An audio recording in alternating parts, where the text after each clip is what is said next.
जी, नमस्कार। मैं एमज़िली से रवि कुमार गुप्ता आपका हार्दिक स्वागत करता हूँ, हार्दिक अभिनंदन करता हूँ आपके अपने स्केलेटन नर्सिंग के इस ऑनलाइन प्लेटफ़ॉर्म के ऊपर। आप सभी को नमस्कार, आप सभी को गुड मॉर्निंग। आज की इस क्लास में आप सभी को पता है कि हम किसके बारे में डील करने वाले हैं कि सर लिथियम के बारे में डील करने वाले हैं। ठीक है बच्चों? अब लिथियम के बारे में कुछ इम्पोर्टेंट बातें जो कि इतनी ज़्यादा इम्पोर्टेंट हैं कि आपको हर एग्ज़ाम के अंदर इससे 1 या 2 क्वेश्चन्स हमेशा मिलते हैं। एक तो 100% मिलता है। एक क्वेश्चन तो ऐसा ही होता है कि 100% देखने को मिलता है और वो क्वेश्चन कौन-सा है, रिपीटेड क्वेश्चंस की हम बात करेंगे, ठीक है? तो वीडियो के अंत तक बने रहना है, कोई भी चीज़ समझ में नहीं आती तो बार-बार पूछना है, रिलैक्स होके बैठ जाइए, छोटा-सा टॉपिक है, 20 से 25 मिनट की क्लास होगी, आधे घंटे की क्लास होगी लास्ट, उसके ऊपर क्लास नहीं होगी, ठीक है? लिथियम को अगर आपने यहाँ से पढ़ा तो 100% आप लिथियम का क्वेश्चन गलत नहीं करोगे। आगे बात समझ में? तो बी प्रिपेयर हो जाओ, अपने कॉपी और नोट्स लेके बैठ जाओ, लिथियम के बारे में इम्पोर्टेंट चीज़ें मैं आपको बताने वाला हूँ और सिर्फ़ बच्चों हम उतना ही पढ़ेंगे जितना एग्ज़ाम्स के लिए सफिशिएंट है। चाहे आप डीएसएसबी का ले लो, चाहे नॉरसेट का ले लो, चाहे ईएसआईसी का ले लो, चाहे सीएचओ का ले लो। सारे क्वेश्चंस यहाँ से डील हो जाएँगे, इतनी मैं गारंटी लेता हूँ। इससे अगर कोई बाहर क्वेश्चन है तो मेरे को कमेंट बॉक्स में मेरे व्हाट्सएप नंबर पे आप बता सकते हो कि सर ये बाहर आया है। मेरी गारंटी के साथ कह रहा हूँ, दावे के साथ कह रहा हूँ इस चीज़ को। आप मेरा सपोर्टेड नंबर्स जो हैं वो डिस्क्रिप्शन के अंदर दिए हुए होते हैं। आप वहाँ से अपनी क्वेरी, कोई भी डाउट्स होते हैं उनको क्लियर कर सकते हो। मैं आपको यहाँ पे भी दे देता हूँ। ये मेरे पर्सनल नंबर्स हैं।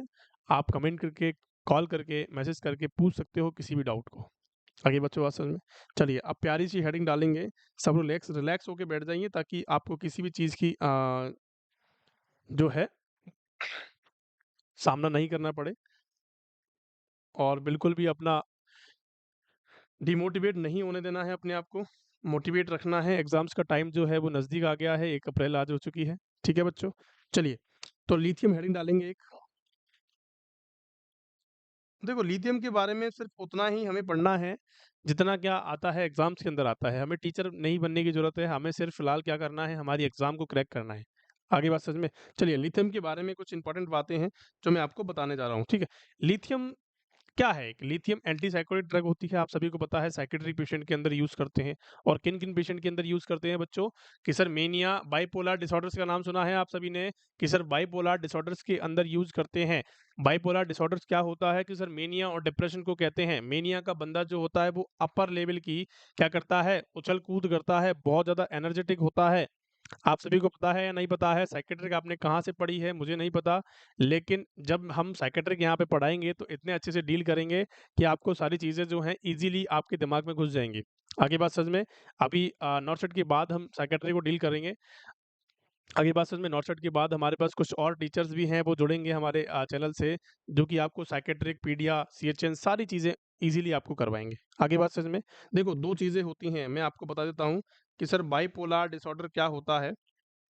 कि सर बाइपोलर डिसऑर्डर होता है। बाइपोलर डिसऑर्डर के अंदर 2 चीज़ें आती हैं, एक तो आती है मेनिया, एक तो आती है बच्चों मेनिया आता है और एक आता है डिप्रेशन। क्या आता है बच्चों? एक आता है मेनिया, एक आता है डिप्रेशन। देखो मेनिया का मतलब आप सभी को पता होगा, अगर नहीं पता तो समझ लेना कि इतनी ज़्यादा एनर्जी होती है मेनिया वाले पेशेंट्स के अंदर कि बहुत ज़्यादा। अगर आपने उसको वो काम करने को बोला तो वो वही काम करता रहेगा। उसके ज़्यादा वो एनर्जी होती है, वो ईंट को भी तोड़ सकता है, वो कुछ भी कर सकता है, इतनी ज़्यादा एनर्जी होती है। एनर्जेटिक होते हैं। आगे बात समझ में? और डिप्रेशन वाला बंदा तो एक साइड में कोने में बैठा रहेगा और डिप्रेशन का शिकार होगा, उसके अंदर लो एनर्जी होगी। एक तो अपर लेवल का होता है, एक लोअर लेवल का होता है। तो बाइपोलर डिसऑर्डर्स मतलब 2 बाइ का मतलब होता है 2 डिसऑर्डर्स, बाइ का मतलब होता है 2, पोलर का मतलब antipsychotic disorders, psychotic disorders. Antipsychotic नहीं होता, साइकोटिक डिसऑर्डर्स होते हैं। तो इसके अंदर 2 ही चीज़ें पूछी जाती हैं, मेनिया और डिप्रेशन। मेनिया और डिप्रेशन के अंदर कौन-सी ड्रग का यूज़ करते हैं मेरे प्यारे लाल-लालियों? कि सर लिथियम का यूज़ करते हैं। किसका करते हैं? तो लिथियम का यूज़ करते हैं। आगे बात समझ में इसके नॉर्मल डोज़ की बात करेंगे, कॉन्ट्रा इंडिकेशंस की बात करेंगे। तो चलिए, आज की इस वीडियो में हम बात करते हैं। बहुत बढ़िया। चलिए, सबसे पहली बात कि इसको डिस्कवर किसने किया था? तो यहाँ पे लिखेंगे पहला point discover by John Cade. John Cade ने क्या किया था? डिस्कवर किया था इन 1949। 1949 के अंदर इसको डिस्कवर किया गया था, लिथियम को, ध्यान रखना। 1949 के अंदर इसको जॉन कैड के द्वारा डिस्कवर किया गया था। बहुत ज़्यादा इंपॉर्टेंट है, ठीक है? हर लाइन के अंदर क्वेश्चन बनता है बच्चों, और कौन-कौन सी लाइन इंपॉर्टेंट होती है, मैं उसके बारे में आपको लिखाता चलूँगा, ठीक है? जॉन कैड ने भैया इसको क्या किया, 49 में इसको डिस्कवर किया। अब इसका जो पूछा जाता है कि सर इसका रूट क्या होता है? इसके रूट के बारे में बताता हूँ। तो इसको दिया जाता है हमेशा ओरल रूट से, खाने के साथ मिला के इसको दिया जाता है। क्यों दिया जाता है? क्योंकि इसका जो टेस्ट होता है वो कड़वा होता है। क्योंकि जो इसका टेस्ट होता है बच्चों, वो कड़वा होता है, इसीलिए इसको खाने के साथ में मिला के दिया जाता है, ताकि पेशेंट जो है वो ईज़िली कंज़्यूम कर पाए, ईज़िली खा पाए। आगे बात समझ में? तो यहाँ पे क्या लिखोगे रूट के अंदर बच्चों कि sir orally with food, orally with food, इसको फूड के साथ ही दिया जाता है। और जैसे ही इसको फूड के साथ दिया जाता है, क्यों दिया जाता है? Because it have bitter in taste. भैया खाने में कड़वा लगता है, इसीलिए इसको खाने के साथ दिया जाता है। एक मैं आपसे और एक जनरल क्वेश्चन की बात करता हूँ कि सर केसीएल की जो सिरप होती है, केसीएल एक सिरप फॉर्म में भी आती है, वो भी कैसी होती है बच्चों? बिटर इन टेस्ट होती है। बिटर इन टेस्ट होती है। उसको भी कैसे दिया जाता है कि sir mix with food, mix with food, या तो आप किसी जूस के अंदर मिला सकते हो या फिर आप किसी दूध के अंदर मिला सकते हो पेशेंट को देने के लिए। इसको कोई भी आदमी जो है पी नहीं सकता अपने आप से, या फिर ऐसे ही सिंगल नहीं पी सकता। आगे बात समझ में? चलें अगले क्वेश्चन की तरफ। बहुत बढ़िया। अब आपने देखा कि सर लिथियम को आपने क्या किया, खाने के साथ मिक्स करके दे दिया। चलिए बहुत बढ़िया बात है। और कौन-कौन से पॉइंट होते हैं कि sir lithium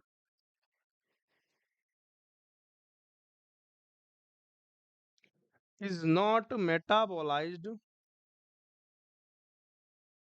lithium is not metabolized in our body। ये इंपॉर्टेंट क्वेश्चन है कि लिथियम का मेटाबॉलिज्म नहीं होता है हमारी बॉडी के अंदर। क्या नहीं होता है? कि सर लिथियम का मेटाबॉलिज्म नहीं होता है हमारी बॉडी के अंदर, और ये किसके द्वारा एक्सक्रीट होती है? So whole drug, so whole drug excreted by, excreted by कहाँ से निकल जाएगी बच्चों? बाया यूरिन, कि भैया यूरिन के द्वारा इसको निकाल दिया जाता है। ये हमारी बॉडी में मेटाबॉलाइज नहीं होती है, ये हमारी बॉडी में रमती नहीं है, ये बॉडी में जमती नहीं है। आगे बात समझ में? अगर ये जम जाएंगी तो बहुत सारी कंडीशंस जो है वो अराइज हो जाएंगी, ठीक है बच्चों? इसीलिए इसको निकालना होता है यूरिन के साथ, ठीक है? और so given normal sodium diet, जैसा आप खाना खाते हो वैसा ही आपको खाना खाना है, ना ज़्यादा कम करना है सोडियम को, नमक को ज़्यादा नहीं खाना है, ना ज़्यादा कम करना है, ठीक है? अब इससे क्या होता है, अगर कोई बंदा इफ NaCl मतलब नमक ज़्यादा खाता है, नमक इफ NaCl इज मोर, अगर ये ज़्यादा होता है आपकी बॉडी के अंदर, तो क्या होगा बच्चों? फ्लूइड का रिटेंशन होगा, और जैसे ही फ्लूइड का रिटेंशन होगा, इसकी टॉक्सिसिटी, इसकी जो इफेक्ट होता है वो कम हो जाएगा। क्या हो जाएगा? अगर आपकी बॉडी के अंदर NaCl ज़्यादा है या आपने नमक की मात्रा ज़्यादा खा ली, तो ये क्या हो जाएगा? ये इफेक्ट नहीं करेगा। क्या हो जाएगा? इफेक्ट नहीं करेगा, तो नो इफेक्ट आपको देखने को मिलेगा। अगर आपकी बॉडी में सोडियम का ज़्यादा रिटेंशन होता है या सोडियम ज़्यादा खाते हो, तो इफेक्ट नहीं होगा। इफ NaCl इज लो, अगर आपने NaCl को कम खाया है, तो क्या करेगा कि भैया शो टॉक्सिसिटी कॉज करेगा। क्या करेगा मेरे प्यारे लाल लालियों? कि क्या करेगा कि सर टॉक्सिसिटी को शो कर देगा। आगे बात इसमें दोनों के दोनों लाइन है, इंपॉर्टेंट है बच्चों। एक तो इसका मेटाबॉलिज्म नहीं होता हमारी बॉडी के अंदर, और जैसा आप नॉर्मल खाना खाते हो वैसा ही आपको खाना खाना है, पेशेंट को हमें ये बात बतानी है, ठीक है? ताकि उसको टॉक्सिसिटी भी ना हो और उसका इफेक्ट भी क्या नहीं हो, अल्टर्ड नहीं हो। सपोज दैट किसी बंदे ने क्या खा लिया, ज़्यादा नमक खा लिया, तो नमक क्या करता है? फ्लूइड को रिटेन करवाने का काम करता है, फ्लूइड को रिटेंशन करवाने का काम करता है। अब मैं आपसे एक क्वेश्चन करता हूँ, एक एग्जाम्पल के तौर पे समझाता हूँ कि एक गिलास के अंदर एक गिलास के अंदर कितना पानी है? कि सर 1 लीटर है। 1 लीटर है और 1 लीटर के अंदर कितना लेवल होता है? कि सर 1.2 है या 1 है, ठीक है? 1 किलो चीनी है, ठीक है? 1 लीटर के अंदर 1 किलो चीनी है, ठीक है? ऐसे समझ लीजिए। चीनी क्या है? लिथियम है और जो ये हमने ग्लास लिया है वो हमारी बॉडी है। अब एक 1 गिलास ये है जिसके अंदर 2 लीटर पानी हो गया है, लेकिन चीनी 1 किलो है। तो इसकी क्या मात्रा सही है? क्या इसकी मात्रा सही है? कि सर बिल्कुल नहीं है। इसका इफ़ेक्ट ही नहीं आएगा हमारी बॉडी के अंदर क्योंकि हमें 2 लीटर के लिए 2 किलो चीनी चाहिएगी। चाहिए कि नहीं चाहिएगी? तो मीठा नहीं होगा। अगर मीठा नहीं होगा तो क्या काम का फिर? कोई पर्पज़ हुआ उसको देने का? कि सर बिल्कुल नहीं हुआ। इसीलिए आपको क्या करना है कि सर पेशेंट को बताना है कि आपको नॉर्मल खाना खाना है, ना ज़्यादा नमक खाना है, ना कम खाना है। आगे बात समझ में? बहुत बढ़िया। अब मैं इसके सीरम नॉर्मल लेवल की बात करता हूँ। Normal serum lithium level. Important सवाल है, question of the day. Question इतने पूछे गए हैं, इतनी बार क्वेश्चंस आया है कि पूछो मत। आगे बात समझ में? नॉर्मल सीरम लिथियम लेवल होता है 1.2 sorry 0.6 to 1.2 milliequivalent per litre या फिर आप कह सकते हो मिली ऑस्मोल पर लीटर। ये दोनों की दोनों वैल्यू हैं, दोनों के दोनों वैल्यू सेम है। अच्छा, मिली ऑस्मॉल में पर लीटर कह सकते हो या मिली इक्विवेलेंट पर लीटर कह सकते हो। क्वेश्चन आता है एग्जाम के अंदर तो कंफ्यूज नहीं होना है। और ये जो मैंने आपको वैल्यू बताई है ये एम्स दिल्ली के अकॉर्डिंग है बच्चों। ये एम्स दिल्ली की जो एंटी साइकोटिक डिपार्टमेंट है, साइकोटिक डिपार्टमेंट है, वो इसको कंसीडर करते हैं कि नॉर्मल लिथियम लेवल जो होता है बॉडी का वो कितना होता है सीरम का। वो कितना होता है कि सर 0.6 से 1.2 मिली इक्विवेलेंट पर लीटर होता है। आगे बात समझ में? क्या मेरी बात समझ में आ गई है? बहुत बढ़िया। अब ये तो हमारा नॉर्मल लेवल होता है, लेकिन इसकी जब भी पेशेंट को डोजेज़ देते हैं, जब भी पेशेंट को डोजेज़ देते हैं तो कितनी देते हैं बच्चों? कि सर 900 से 2100 एमजी पर डे दिया जाता है। 900 से 2100 एमजी पर डे दिया जाता है। जैसे ही पेशेंट की डिमांड होती है उस हिसाब से देते हैं। लेकिन 900 से 2100 का इसका जो रेशो है उसी के अंदर देनी होती है। आगे बात समझ में? और जो हमारे मार्केट में मिलती है, आपसे पूछा जा सकता है कि अवेलेबल इन फॉर्म, अवेलेबल कौन सी फॉर्म के अंदर होती है? तो आपको बताना है बच्चों कि आपको मार्केट जाओगे तो लिथियम कार्बोनेट के नाम से मिलती है। लिथियम कार्बोनेट के नाम से मिलेगी और इसकी जो एक टैबलेट आती है वो 300 एमजी पर टैब आती है। कितनी आती है बच्चों? कि एक टैबलेट के अंदर 300 एमजी की होती है और अवेलेबल कौन सी फॉर्म में होती है? कि सर लिथियम कार्बोनेट के रूप में होती है। और डोज क्या होती है बच्चों? कि सर 900 से 2100 एमजी की पर डे की डोज दी जाती है। सपोज दैट किसी डॉक्टर ने किसी बंदे को 1200 एमजी पर डे को क्या किया है?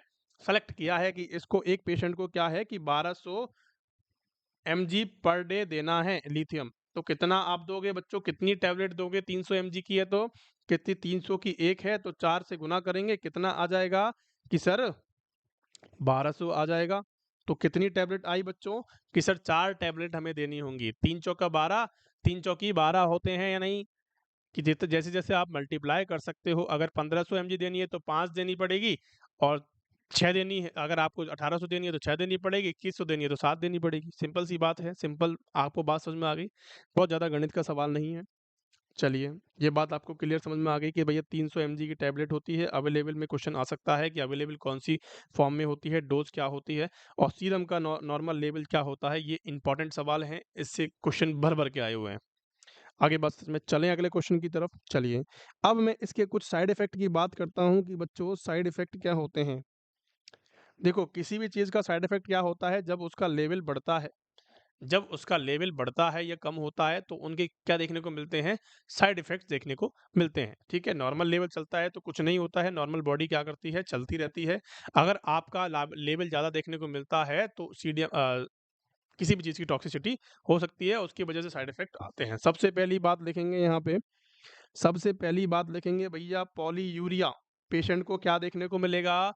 पॉलीयूरिया। पॉली का यूरी का मतलब क्या होता है? पॉली का मतलब होता है ज़्यादा, यूरिया का मतलब यूरिन। यूरिया का मतलब यूरिन, तो यूरिन ज़्यादा जाना पेशेंट का क्या कहलाता है? कि सर पॉलीयूरिया कहलाता है। और इसका लेवल कितना होता है? कि सर मोर देन 2000 एमएल से ज़्यादा जाएगा। 2000 लीटर सॉरी ml अगर पर डे ज़्यादा जाता है, 2000 ml पर डे या 2 लीटर पर डे अगर यूरिन उससे ज़्यादा आता है तो उस कंडीशन को कहते हैं पॉलीयूरिया। उस कंडीशन को कहते हैं मेरे प्यारे लाल-लालियों पॉलीयूरिया। और एक होता है ओलिगोयूरिया। ये इस क्वेश्चन का आंसर नहीं है, मैं तो आपको सिंपल बता रहा हूँ कि ओलिगो जैसे पॉली आया है तो ओलिगो भी होता है। तो ओलिगोयूरिया का मतलब क्या है मेरे प्यारे बच्चों कि सर ओलिगोयूरिया का मतलब होता है कि ओलिगो का मतलब होता है कम हो जाना, तो यूरिया मतलब यूरिन मैंने आपको बताया। तो ओलिगोयूरिया का मतलब होता है कम हो जाना लेवल। अगर लेवल जैसे कम हो जाएगा या फिर हम कह सकते हैं कि sir less than 200 ml per day से कम आता है, 200 ml से पर डे से कम आता है तो उसको कहते हैं, या फिर हम कह सकते हैं इसका बेस्ट आंसर होता है कि less than 30 ml per hour. अगर 30 ml से पर आवर में 1 घंटे में 30 ml से पर आवर कम आ रहा है तो उसको ओलिगोयूरिया कहते हैं। उसको क्या कहते हैं? ओलिगोयूरिया कहते हैं। एक होता है एनयूरिया, एक होता है बच्चों एनयूरिया। एनयूरिया का मतलब होता है absence of urine. Absence of urine, urine का ही नहीं आना क्या कहलाएगा? कि सर यूरिन का ही नहीं आना क्या कहलाता है? क्या कहलाएगा मेरे प्यारे बच्चों? कि सर एन यूरिया कहलाएगा। तीनों टर्मिनोलॉजी मैंने आपको बता दी हैं, इनको लिख लेना अच्छे से, ठीक है? आपको समझना है सिर्फ, ठीक है? पॉलीयूरिया आपने देखा, एक होता है पॉलीडिप्सिया। ये इसके पार्ट नहीं है बच्चों, ये इसके पार्ट नहीं है, ये मैंने एक्सटर्नल चीजें आपको बताई हैं तो इनको अलग से कॉपी में ऊपर की साइड लिख लेना ताकि आपको भूलने की जरूरत नहीं पड़े, कभी इसको भूल नहीं पाओ। आगे बात समझ में? तो पॉलीडिप्सिया का मतलब क्या होता है मेरे प्यारे लाल लालियों? पॉली का मतलब मैंने आपको बताया ज्यादा होता है, डिप्सिया का मतलब होता है एक्सेसिव प्यास का लगना। आपको प्यास बहुत ज्यादा लगती है किसी पेशेंट को तो उसको कहते हैं पॉलीडिप्सिया। आगे बात समझ में? कि ज्यादा पानी पियोगे तो ज्यादा पेशाब करने जाओगे, लेकिन आपको पानी भी खूब पीना है इसीलिए टॉयलेट आता है। आपके टॉयलेट का कलर पानी से मैच होता है, इसका मतलब आप समझ लेना कि आपकी जो किडनी है वो प्रॉपर वर्क कर रही है। आगे बात समझ में? तो ये साइड इफेक्ट होते हैं। पॉलीयूरिया आपको देखने को मिलता है, पॉलीडिप्सिया आपको देखने को मिलता है, ठीक है? और और क्या क्या चीजें होती हैं मेरे प्यारे बच्चों कि सर थायराइड ग्लैंड पे भी एक्ट करता है ये। क्या करेगा? कि सर ऐसी कौन सी ग्लैंड पे एक्ट करता है लिथियम, तो आपको बताना है सर थायराइड ग्लैंड पे कम करता है और थायराइड के लेवल को कम करवाता है। तो decrease thyroid level, thyroid level को कम करवाता है। और डिक्रीज थायराइड लेवल को हम क्या कहते हैं बच्चों? कि सर हाइपोथायरॉयडिज्म। क्या मेरी बात समझ में आ गई आप सभी को? कि सर डिक्रीज थायराइडिज्म इसको कहते हैं, किसको? थायराइड का लेवल कम होता है तो। आगे बात समझ में? बहुत बढ़िया। और कौन-कौन से हो सकते हैं सर? कि सर पेशेंट को ट्रेमर्स आ सकते हैं। कि सर बिल्कुल आ सकते हैं ट्रेमर्स। ट्रेमर्स का मतलब समझते हो? एटेक्सिया इसको बोलते हैं। क्या बोलते हैं मेरे प्यारे लाल-लालियों? कि सर एटेक्सिया बोलते हैं ट्रेमर्स का आना, मिर्गी का आना। जस्ट लाइक मिर्गी होती है, एपिलेप्सी होती है, उस कंडीशन के अंदर ही देखने को मिलते हैं। आपको डायरिया भी देखने को मिल सकता है अगर इसकी टॉक्सिसिटी होती है तो। नौजिया, वोमिटिंग भी आपको देखने को मिल सकती है।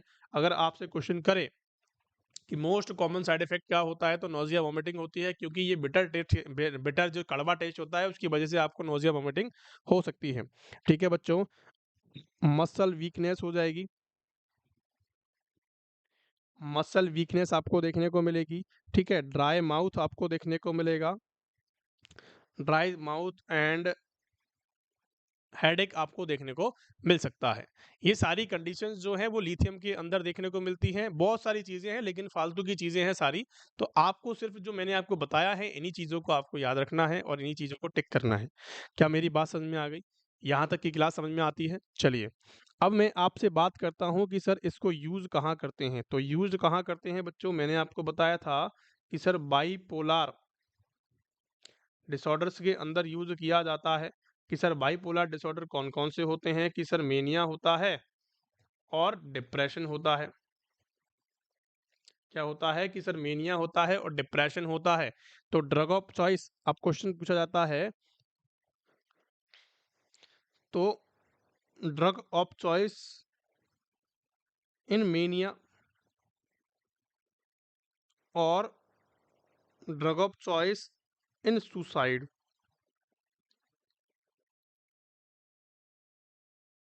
बताएँगे फटाफट से कौन-कौन सी चीज़ें होती हैं? Drug of choice in mania क्या होता है मेरे प्यारे बच्चों? कि सर लिथियम को माना गया है। क्वेश्चन ऑफ द डे, अगर आपसे क्वेश्चन पूछा जाता है कि drug of choice in mania, तो आपको क्या करना है कि सर लिथियम को करेक्ट करना है। अगर drug of choice in suicide के अंदर पूछा जाता है तो आपको लिथियम का ही यूज करना है मेरे प्यारे लाल लालियों, मेरे प्यारे बच्चों। तो एंटी सुसाइडल ड्रग भी इसको बोला जाता है। इसका एक नाम और दिया है बच्चों, एंटी सुसाइडल ड्रग भी इसको बोला गया है। तो लिथियम को हम कहाँ यूज करते हैं कि सर मेनिया के अंदर भी यूज करते हैं और डिप्रेशन के अंदर भी यूज करते हैं, लेकिन इसकी डोजेस बहुत अलग अलग हो जाती हैं। आगे बात समझ में, इसकी डोजेस बहुत वेरी कर जाती हैं, वो आपको समझने की जरूरत नहीं है। वो डिटेल में बातें हैं, आपसे नहीं पूछी जाएगी। आपको वो जो काम होता है ड्रग्स को कैलकुलेट करने का, वो किनका होता है बच्चों, वो डॉक्टर्स का होता है। अपना काम यहीं तक खत्म हो जाता है। आगे बात समझ में। तो एंटी सुसाइडल ड्रग कौन सी है, question of the day, question पूछा जाता है आपसे तो कौन सी बतानी है, लिथियम बतानी है। आगे बात समझ में। चलिए अब मैं कुछ इंपॉर्टेंट आपको पॉइंट्स लिखाऊंगा लिथियम के रिगार्डिंग, ठीक है, कि सर इंपॉर्टेंट पॉइंट क्या क्या होंगे। इन बातों का आपको याद रखना होता है, इन बातों को आपको पेशेंट को इंस्ट्रक्ट करना है। तो पेशेंट से कहना है भैया अवॉइड एल्कोहल, कि भैया दारू नहीं पीनी है। अवॉइड एक्सेस यूज ऑफ चाय, coffee and Cola, Coca Cola. आगे बात समझ में, इनका यूज नहीं करना है। क्यों नहीं करना है, क्योंकि ये क्या करवाती हैं, they all increase urine, urine output को बढ़ा देती हैं ये सारी चीजें। और जैसे ही बढ़ता है तो उसकी टॉक्सिसिटी क्या हो जाती है, उसकी जो इफेक्टिवनेस है वो कम हो जाती है। तो क्या हो जाएगा, डिक्रीज इफेक्टिवनेस। यहां तक कि कोई परेशानी है आप सभी को? बहुत ही इजी वे में मैंने इस लिथियम को पूरा लिखा है अपने हाथों से, अपनी चीजों से, ठीक है। और बिल्कुल भी जो डाटा आपको दिया जा रहा है वो ऑथेंटिक है। आगे बात समझ में। चलिए और कौन सा पॉइंट लिखेंगे बच्चों, कि मॉनिटर द पेशेंट। और क्या करना होता है बच्चों, कार्डियक स्टेटस को देखना होता है। और हम कह सकते हैं वाइटल्स को देखना होता है, वाइटल साइंस को देखना होता है। आगे बस और क्या कर सकते हैं, इफ द पेशेंट, देखो अगर कोई पेशेंट सपोज दैट भूल जाता है मेडिसिन लेना, जैसे उसको 12 बजे अपनी डोज लेनी थी, जैसे उसको 12 बजे लिथियम की डोज लेनी थी, वो भूल गया, लेकिन उसको 1 घंटे के बाद याद आ गया तो उसने ले ली, ठीक है। अगर वो 2 घंटे से ज्यादा हो जाती हैं, अगर वो 2 घंटे से ज्यादा हो जाता है तो उसको वो क्या कर देनी है, स्किप कर देनी है, छोड़ देनी है, नहीं लेना है। आगे बात समझ में। जब नेक्स्ट डोज आएगी तो उसको शेड्यूल टाइम पे ही लेना है। आगे बात समझ में। ऐसा नहीं है कि उसको 5 घंटे बाद 7 घंटे बाद याद आया उसने ले ली, ये ओरल कॉन्ट्रासेप्टिव पिल्स नहीं है, ये वो वाली ड्रग नहीं है बच्चों। इसकी टॉक्सिसिटी होती है तो डेथ भी हो सकती है पेशेंट की। आगे बात समझ में। क्योंकि आपने क्या किया, सपोज दैट कोई पेशेंट है 12 बजे 12 PM पे क्या लेता है, ऐसे मान लो 11 AM पे कोई ड्रग लेता है, ठीक है। अब सपोज दैट उसको ओडी चल रही है, बीडी चल रही है, उसको बीडी डोज चल रही है सपोज दैट, ठीक है। बीडी मतलब 2 बार, दिन में 2 बार उसको चल रही है ड्रग। अब भैया मुझे एक बात बताइए कि उसने 11 बजे ड्रग थी, अब वो भूल गया, क्या हो गई, वो भूल गया। अब जब भूल गया तो भूलने के बाद क्या होगा बच्चों, उसको याद आया शाम को 7 बजे, अरे यार आज तो मैंने लिथियम की डोज नहीं ली, आज तो मैंने टैबलेट नहीं ली, तो अब मुझे ले लेनी चाहिए। और उसने 7 बजे वो डोज ले ली। अब उसको बीडी चल रही है तो इसका मतलब 11 PM पे और लेनी पड़ेगी, उसको लेनी पड़ेगी, और उसने 7 बजे ही ली है। तो उसकी टॉक्सिसिटी होने के चांसेस हैं या नहीं है, कि सर बिल्कुल हैं, क्योंकि पहले वाली डोज तो उसने 7 बजे ली है और दूसरी वाली उसने 11 बजे ले ली। तो इसका मतलब दोनों डोजों के बीच में बराबर का, बीडी का मतलब यही होता है बच्चों की दिन में 2 बार लेनी है, 12 घंटे का मिनिमम गैप होना चाहिए। इसीलिए हम बीडी को बीडी टीडीएस देते हैं बच्चों को। आगे बात समझ में, जो भी पेशेंट को हम देते हैं तो बीडी और टीडीएस को बनाया क्यों गया है, इसीलिए बनाया गया है कि आपको मिनिमम 12 घंटे का गैप रखना है। आगे बात समझ में? ओडी है तो 24 घंटे का गैप रखना है, मतलब कि आपको शेड्यूल टाइम पे ही लेनी होती है, घंटे 2 घंटे की कोई बात नहीं होती है, ठीक है? आपको ऐसे 5-5 6-6 घंटे मिस नहीं करने हैं। अगर कोई बंदा भूल जाता है, अगर इसको याद आ गया 11 से 1 बजे के बीच में ही याद आ गया, सर 1 बजे के बीच में ही 11 से 1 बजे के बीच में याद आता है तो ले सकता है। अगर 1 बजे के बाद याद आएगा तो नहीं लेनी है, सिंपल सी बात है। चलिए, तो यही लाइन लिखते हैं, if the patient if the patient missed the dose of lithium within 2 hours within 2 hours of scheduled time,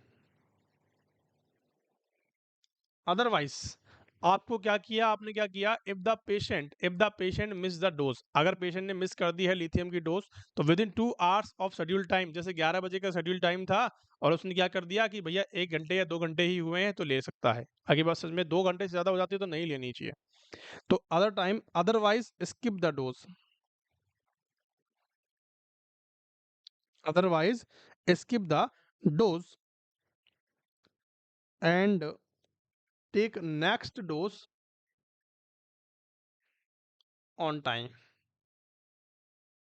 आगे बात समझ में, बहुत ईजी लैंग्वेज है, ईजी समझ में आ गया होगा आप सभी को कि भैया अगर 2 घंटे के अंदर अंदर उसको याद आता है तो लेनी है, नहीं लेनी है, नहीं आई तो नहीं लेनी है, दूसरी टाइम पे लेनी है, ठीक है। चलिए, और क्या क्या पॉइंट है कि पेशेंट को इंस्ट्रक्ट करना होता है, instruct the patient not to adjust and stop the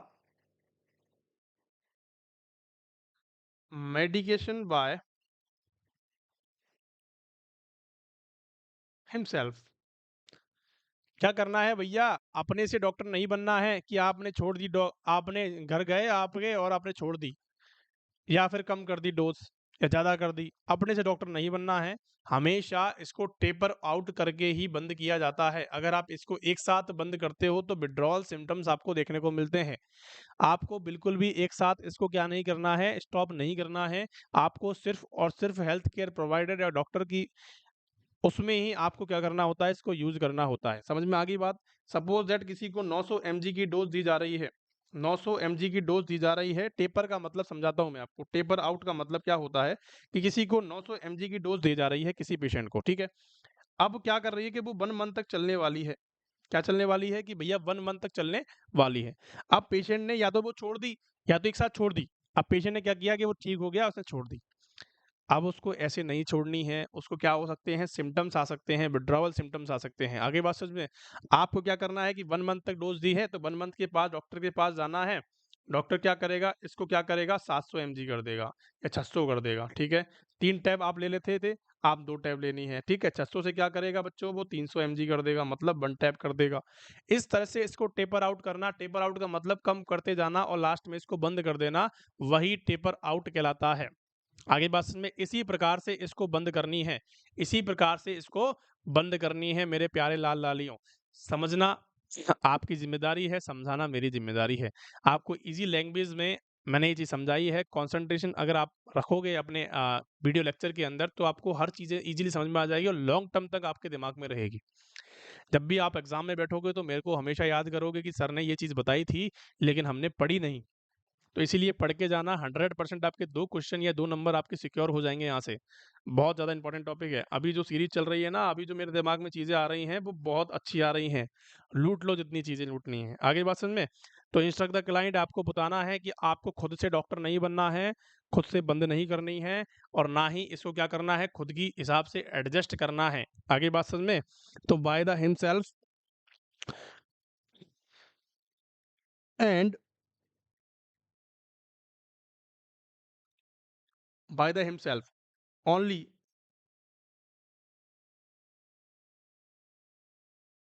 doctor is only doctor is, ऐसे लिखेंगे, because lithium because lithium is should tapered and not discontinue.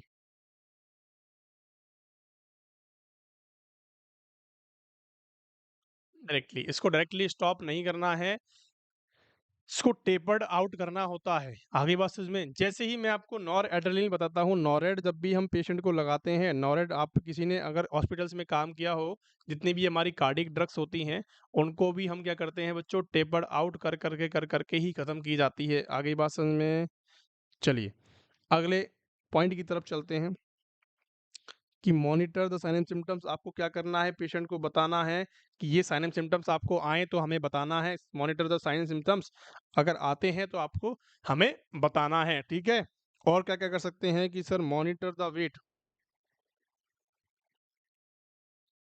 इसमें पेशेंट का वेट लॉस होता है बच्चों, इसमें पेशेंट का वेट लॉस होता है क्योंकि सीवियर डायरिया की कंडीशन देखी जाती है, और सीवियर डायरिया से डायरिया के अंदर क्या देखने को मिलता है, सीवियर वेट लॉस देखने को मिल जाता है। इसीलिए आपको अपना वेट का भी ध्यान रखना है, अगर आपको वेट में कमी महसूस होती है तो आपको बताना है, ठीक है बच्चों। बहुत बढ़िया। अब इसका लेवल, अब मुझे एक बात बताएंगे, इसका इफेक्ट जो आता है वो कितने दिन में आता है। जैसे आपने किसी पेशेंट को, मेनिया वाले पेशेंट को आपने लिथियम दे दी, तो उसका इफेक्ट ऐसा नहीं है कि हाथों हाथ दिख जाएगा, आपको उसको कंटिन्यू रखना पड़ेगा। और कब तक उसका क्या आता है लिथियम का इफेक्ट, वो आपसे पूछा जाता है एग्जाम के अंदर। तो कितने दिन में आता है प्यारे बच्चों, तो आपको लिखना है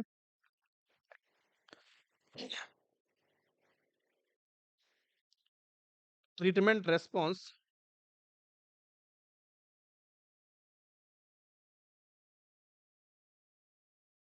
ऑफ लिथियम कितने दिन में आता है, तो आपको आंसर करना है कि 1 to 3 वीक्स के अंदर आता है। कितने दिन में आता है मेरे प्यारे लाल लालियों, कि सर 1 to 3 वीक्स के अंदर इसका लेवल आपको देखने को मिलता है, इसका इफेक्ट आपको देखने को मिलता है। आगे बात समझ में, चलिए अब मैं इसके कुछ कॉन्ट्रा इंडिकेशंस की बात करता हूं, ज्यादा आपका टाइम नहीं लेंगे। कॉन्ट्रा इंडिकेशंस की बात करते हैं कि सर कॉन्ट्रा इंडिकेशंस क्या होने वाले हैं। सिंपल सी बात है, कॉन्ट्रा इंडिकेशंस के अंदर क्या होता है, मैंने आपको बताया था कि पॉलीयूरिया होता है, इसका मेटाबॉलिज्म नहीं होता है बॉडी के अंदर, इसको कहाँ निकाला जाता है, यूरिन के थ्रू निकाला जाता है। अगर किसी पेशेंट को किडनी खराब है, अगर किसी पेशेंट को रीनल फेलियर की बात है, तो क्या इसको, तो क्या हो जाएगा, इसको निकाला जा सकता है क्या, कि सर नहीं निकाला जा सकता, इसकी टॉक्सिसिटी हो जाती है, तो रीनल फेलियर वाले पेशेंट के अंदर हम इसे नहीं देते हैं। तो आपको क्या लिखना है, तो रीनल फेलियर, जिसकी किडनी फेल है उसको हमें नहीं देना है। सपोज दैट प्रेगनेंसी में नहीं देना है, किसी भी पेशेंट को अगर प्रेगनेंसी है, प्रेगनेंसी है तो उसको नहीं देना है, ठीक है। सपोज दैट किसी की जो थायराइड ग्लैंड है, किसी को हाइपोथायराइडिज्म की बीमारी है, तो हाइपोथायराइडिज्म ये तो ड्रग करवाती है, ये तो ड्रग का काम होता है कि ये थायराइड लेवल को कम करवाती है। अगर पहले से ही कम है तो थायराइड लेवल का और कम हो जाएगा, और आपको क्या हो जाएगी, चीजें अल्टर्ड होने लगेगी। तो हाइपोथायराइडिज्म वाले पेशेंट के अंदर इसको नहीं देना है मेरे प्यारे बच्चों। आगे बात समझ में, जिसका भी लो सोडियम रहता है, जिसका भी लो सोडियम डाइट पे चल रहा है, उस पेशेंट को भी नहीं देना है, क्योंकि अगर लो सोडियम होगा तो यूरिन आउटपुट नहीं आएगा, यूरिन आउटपुट नहीं आएगा तो पेशेंट को क्या हो जाएगा मेरे प्यारे बच्चों, क्या हो जाएगा, कि सर इसकी टॉक्सिसिटी आपको देखने को मिलेगी, इसको बाहर नहीं निकाला जाएगा। अगर मैं आपसे, अगर क्वेश्चन पूछा जाता है आपसे, इंपॉर्टेंट सवाल है, 5 स्टार मार्क करेंगे सारे बच्चे, कि सर इसको कैसे निकाला जाए, अगर इसको हमने रीनल फेलियर के एक्सी toxicity, if toxicity occur of lithium, अगर इसकी टॉक्सिसिटी हो गई किसी पेशेंट को, ठीक है, अब इसको बाहर निकाला जाए, कैसे निकाला जाएगा, किसी रीनल फेलियर हो गया पेशेंट को, ठीक है। तो इस कंडीशन में इसका कोई एंटीडोट नहीं होता है, इसका कोई भी एंटीडोट नहीं होता है, ध्यान रखना इस चीज का। कोई बता देगा, लेकिन मैं आपको कहता हूं कि इसका कोई एंटीडोट नहीं होता है। सिर्फ और सिर्फ इसकी टॉक्सिसिटी को मैनेज करने के लिए आपको एचडी करना होता है। एचडी का मतलब समझते हो, हीमोडायलिसिस।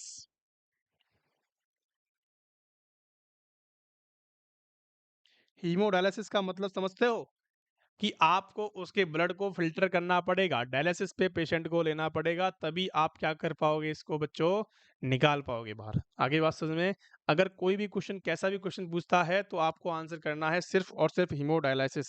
आगे बात समझ में? चलिए, अब आपको ये पता है कि सर लिथियम की टॉक्सिसिटी हो जाती है पेशेंट को, ठीक है? अब जब लिथियम टॉक्सिसिटी होती है तो क्या कैसे इतना लेवल होता है जब इसको देखने को मिलता है? 3 चीज़ें होती हैं, लास्ट पॉइंट है हमारा। 3 चीज़ें हैं, 3 चीज़ें कैसी-कैसी हैं देखो। एक होती है माइल्ड, ठीक है? और एक होता है मॉडरेट और एक होती है सीवियर, ठीक है बच्चों? माइल्ड, मॉडरेट एंड सीवियर तरीके से होती है। अब इसकी बात मैं आपसे करूँ कि माइल्ड का मतलब क्या है कि सर अगर 1.5 टॉक्सिटी जैसे होती है कि इफ मोर देन टॉक्सिटी होती है if more than 1.5 milliequivalent per litre, अगर इसका लेवल होता है 1.5 से ज़्यादा इसका लेवल होता है तो आपको टॉक्सिसिटी देखने को मिलती है। अब कैसे-कैसे होती है कि सर 1.5 मिली इक्विवेलेंट है, ठीक है? अगर आपको इतना लेवल देखने को मिलता है तो ये कैसी हो जाती है बच्चों? माइल्ड कहलाती है। अगर आपको 1.5 से 2 मिली इक्विवेलेंट पर लीटर देखने को मिलता ही है तो उसको कहते हैं मॉडरेट। अगर ये वैल्यू आपको 2.0 मतलब कि 2 मिली इक्विवेलेंट पर लीटर से देखने को मिलती है तो उस कंडीशन को कहते हैं सीवियर टॉक्सिसिटी। मेरे प्यारे बच्चों, उसको कहते हैं सीवियर टॉक्सिसिटी हो गई है। आगे बात समझ में? अब मैं आपसे माइल्ड के अंदर की कुछ इंपॉर्टेंट साइलेंट सिम्पटम्स की बात करता हूँ कि अगर माइल्ड होती है तो क्या-क्या कंडीशंस होती हैं। देखो, अगर किसी पेशेंट को माइल्ड टॉक्सिसिटी हो गई है तो आपको क्या देखने को मिलेगा? आपको स्लाइट मसल वीकनेस देखने को मिलेगी। मसल वीकनेस आपको देखने को मिलेगी, ठीक है? आपको क्या देखने को मिलेगा? माइल्ड एटेक्सिया देखने को मिलेगा, अकड़ जाना, ठीक है? और आपको लेथार्जी पेशेंट हो जाएगा।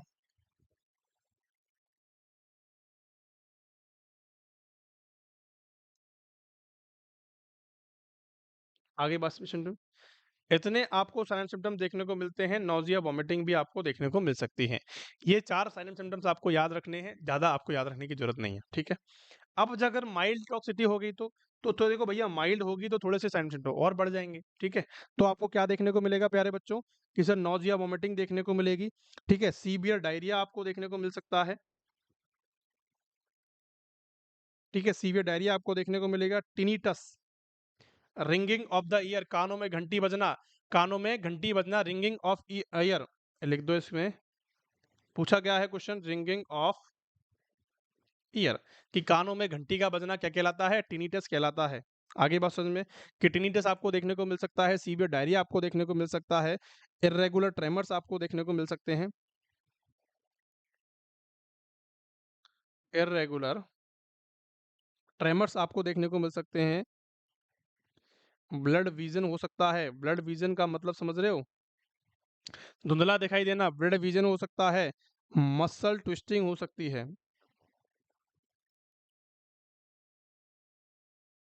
तो ये सारे साइलेंट सिम्पटम्स आपको देखने को मिल जाते हैं। आगे बात समझ में? अब अगर किसी पेशेंट को सीवियर टॉक्सिसिटी हो गई है मेरे प्यारे बच्चों, अगर उसको खतरनाक मतलब 2.5 या 2.3 उसका लेवल हो गया या 2 से ज़्यादा हो गया है, तो आपको क्या पेशेंट को देखने को मिलेगा? उसको निस्टैगमस हो जाएगा। निस्टैगमस का मतलब समझते हो? डांसिंग आई। आपकी आई जो है एकदम गोल-गोल घूमने लगती है, उसको कहते हैं डांसिंग आईज़।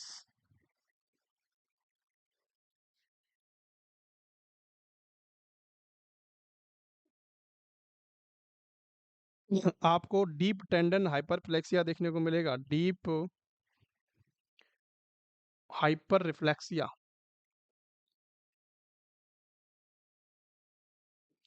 आपको बिल्कुल घबराने की ज़रूरत नहीं है, आपको इन चीज़ों को समझने की ज़रूरत नहीं है, आपको सिर्फ़ और सिर्फ़ इन चीज़ों को याद करने की ज़रूरत है, ठीक है? आपको निस्टैगमस देखने को मिल सकता है, डीप टेंडन जो रिफ्लेक्स होते हैं, वो ज़्यादा आपको देखने को मिलेंगे, हाइपर रिफ्लेक्सिया आपको देखने को मिल सकता है। और क्या देखने को मिलेगा? आपको विज़ुअल एंड टैक्टाइल हैलुसिनेशन आपको देखने को मिलेंगे, ठीक है? और आपको टॉनिक क्लॉनिक सीज़र देखने को मिलते हैं, टॉनिक क्लॉनिक सीज़र्स पेशेंट को देखने को मिलते हैं। और इसमें पेशेंट कोमा में जा सकता है, कोमा में जाएगा, ठीक है? पेशेंट की डेथ भी हो सकती है और डेथ हो सकती है और इसका अंदर ओलिगोरिया भी देखने को मिलता है। ओलिगोरिया देखने को मिलता है और एन्यूरिया देखने को मिलता है। अब इस बात का आपको पता लग गया होगा कि सीवियर टॉक्सिसिटी के अंदर क्या देखने को मिलता है। सीवियर टॉक्सिसिटी क्यों हो रही है? क्योंकि ओलिगोरिया है पेशेंट को। पेशेंट को यूरिन नहीं आ रहा है, निकल नहीं पा रही है, तो उसकी टॉक्सिसिटी हो गई है बॉडी के अंदर। आ गई बात समझ में? इतनी सारी चीज़ें अगर आपने याद कर ली, इतनी सारी चीज़ें ज़्यादा बहुत इंपॉर्टेंट टॉपिक है, ज़्यादा लंबा मैंने आपको नहीं लिखाया है इस चीज़ को, तो आपको बिल्कुल भी घबराना नहीं है, सारी चीज़ों को लिखना है, अपने से लिखोगे चीज़ें याद हो जाएँगी, बार-बार हो जाएँगी। देखो लिखना एक एक लिख के एक तो आप सुन रहे हो, देखो कि किन-किन चीज़ों का फ़र्क पड़ता है, एक तो आप सुन रहे हो और उसके बाद उसको लिख रहे हो और फिर उसका रिवीज़न कर रहे हो, तो कितनी बार चीज़ें याद हो गई? आप सुन के अगर आपने लिख लिया कंसंट्रेशन दिमाग से, तो आप 100% इस क्वेश्चन का आंसर कर दोगे। तो बिल्कुल भी घबराना नहीं है, किसी भी चीज़ को हल्के में नहीं लेना है, बहुत ज़्यादा इम्पोर्टेंट है लिथियम वाला और अपनी मेहनत पे विश्वास रखो ताकि आपका ईज़िली जो है वो सिलेक्शन हो जाए। आगे बढ़ते हैं बच्चों, thank you so much for being there. पढ़ते रहें इसी प्रकार बढ़ते रहें, ज़रूर पढ़ना है इसको।